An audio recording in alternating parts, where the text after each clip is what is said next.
Ubud Gianyar, Bali. Inilah suasana yang kita rasakan. Penuh kesejukan, penuh kedamaian, penuh dengan cinta kasih. Inilah suasana yang tidak ada duanya. Dengan melestarikan budaya dan tradisi Bali, Ubud menjadi magnetnya pariwisata sehingga turis-turis mancanegara pada berdatangan dan bahkan lebih banyak pendatang daripada penduduk asli.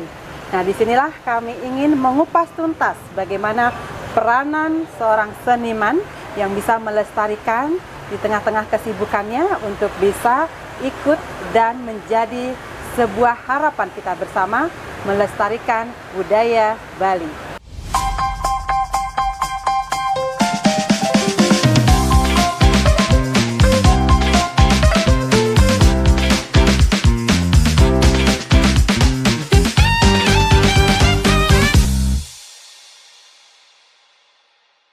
Swastiastu Ibu. Swastiastu.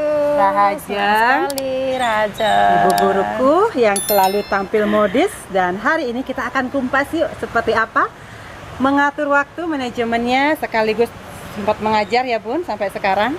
Sebagai ibu guru juga, malamnya sebagai seniman dan siangnya ibu rumah tangga. Nah, kita ketik bagaimana beliau mengatur manajemen waktunya. Seperti apa Bun? Swastiastu, senang sekali bertemu sama Kakak Kaori. Terima kasih kesempatannya. Jadi kita hari ini, malam ini bernostalgia ya. Dari beberapa hari yang lalu kita sudah menyusun jadwal sehingga bisa bertemu kembali. Bukan saja dengan saya sendiri, tapi dengan teman-teman semua. Jadi ada reunian. Reunian. Ya.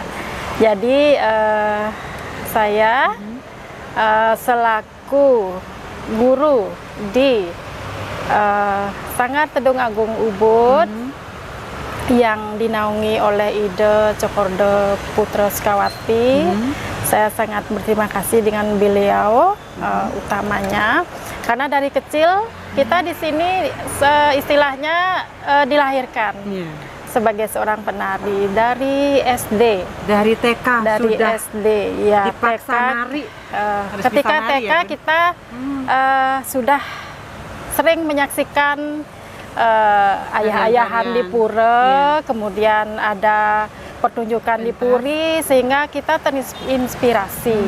Nah, dari situ ada keinginan untuk bisa sebagai penari, penari Bali. Melanjutkan. Iya, kemudian di bawah bimbingan guru-guru di sini kami belajar menari. Kemudian setelah bisa 1 tarian, 2 tarian, 3 tarian, akhirnya bisa ikut ngayah. Senang sekali, itu yang utama. Iya, ngayah,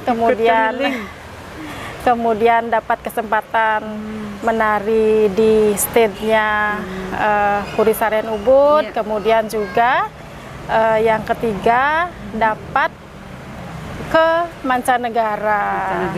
Jadi itu adalah suatu bonus untuk kami dan prestasi sebagai inspirasi juga untuk generasi berikutnya. Harapannya generasi berikutnya itu anak-anak Ubud, bahkan anak-anak yang di luar Ubud juga banyak berdatangan untuk belajar di Sanggar Tedung Agung Ubud, sehingga kesenian tetap lestari bahkan berkembang. Nah, pelestarian sampai anak-anak ini kita menjadi ikoniknya. Kalau bukan dari Ubud, kalau bukan penari Ubud, kalau bukan orang Bali tidak bisa nari kalau dari Ubud. Iya, bukan orang Ubud. Bukan orang Ubud kalau tidak bisa nari itu. Jadi sebuah harapan kita kalau dari Ubud nggak enak kalau nggak bisa nari. Jadi mereka semangat untuk menari, melatih sekaligus melestarikan. Nah, bicara tentang perform daily di sini Bunda, ada hari Senin sampai Minggu. Itu sudah dirancang dengan tema-tema tersendiri.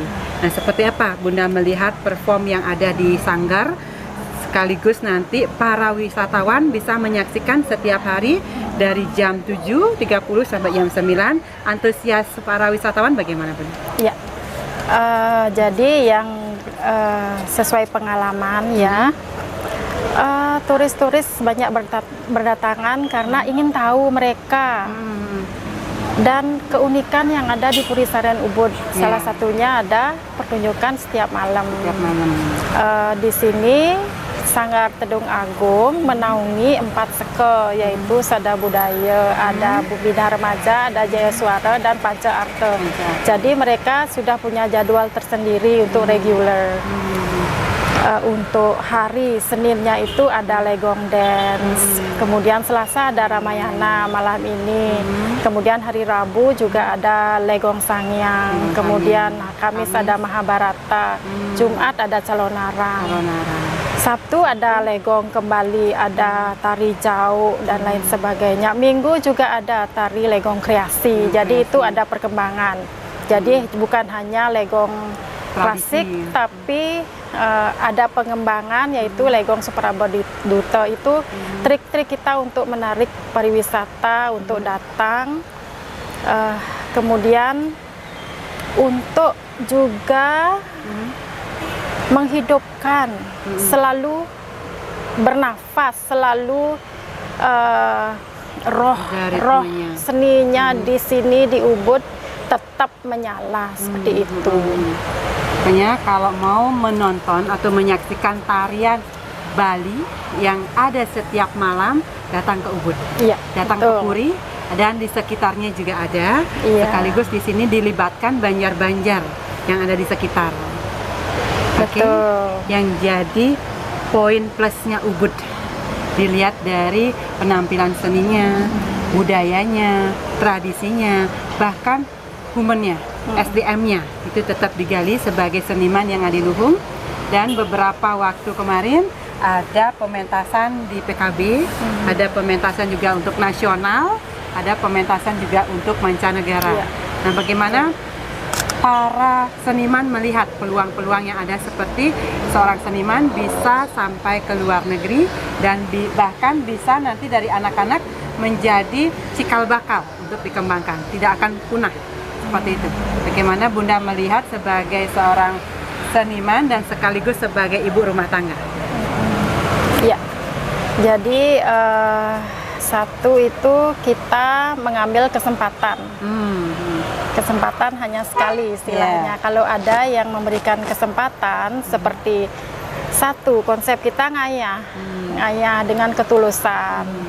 Jadi dengan tulus kita ngayah. Olahraga juga ya, Bunda? Iya, fokus kepada leluhur, kepada Hyang Widi. Kemudian yang kedua itu kesempatan untuk tampil, misalnya untuk ajang di Bali dan tingkat nasional. Kemudian go internasional juga. Kalau kita, satu kuncinya adalah kedisiplinan dan tanggung jawab.